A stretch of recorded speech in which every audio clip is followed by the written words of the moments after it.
अस्सलामु अलैकुम वरहमतुल्लाहि वबरकातुहू। उम्मीद करता हूँ सब भाई बहन खैर व आफियत से होंगे। तारीख़ की सबसे ताकतवर तरीन माजरत। जब हज़रत अबू ज़र रज़ी अल्लाह तआला अन्हो ने हज़रत बिलाल रज़ी अल्लाह तआला अन्हो को कहा, ए काली कलोटी माँ के बेटे, अब तू भी मेरी गलतियाँ निकालेगा,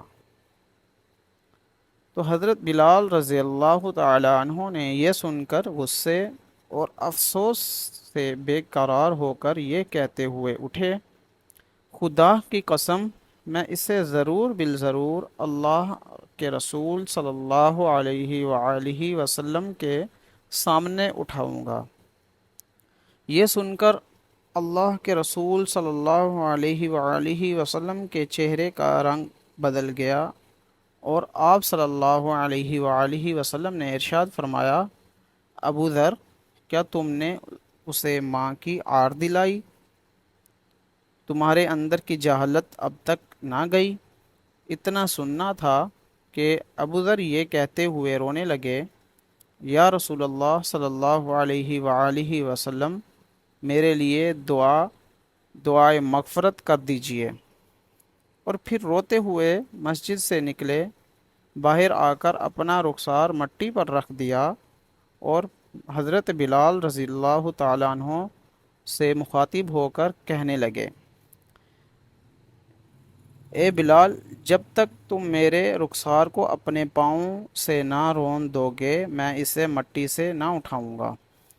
यकीनन तुम मुअज़्ज़ज़ और मोहतरम हो और मैं ज़लील व ख़वार। ये देखकर बिलाल रोते हुए आए और अबू ज़र से के करीब होकर उनके रुखसार को चूम लिया। खुदा पाक की कसम, मैं इस रुखसार को कैसे रोन सकता हूँ जिसने एक बार भी खुदा को सजदा किया हो। फिर दोनों खड़े होकर मिले और बहुत रोए। और आज हम एक दूसरे दूसरे की हज़ारों बार दिल आज़ारी करते हैं, मगर कोई ये सुनकर नहीं कहता कि भाई माफ़ कर दें, माज़रत कबूल करें। ये सच है कि हम आए दिन लोगों के जज्बात को छलनी कर देते हैं, मगर हम माज़रत के अल्फाज तक ज़बान से अदा नहीं करते। माफ़ कर दीजिए जैसा एक अदद लफ्ज़ कहते हुए भी हमें शर्म आती है।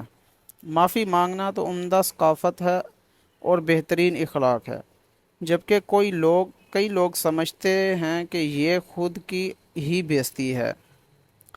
हम सब मुसाफिर हैं और सामान सफ़र नहायत ही कम है। हम सब दुनिया और आखिरत में अल्लाह से माफ़ी और दरगुज़र का सवाल करते हैं। जज़ाकल्लाह। उम्मीद करता हूँ आप सब भाई बहन को मेरी वीडियो पसंद आई होगी। जज़ाकल्लाह।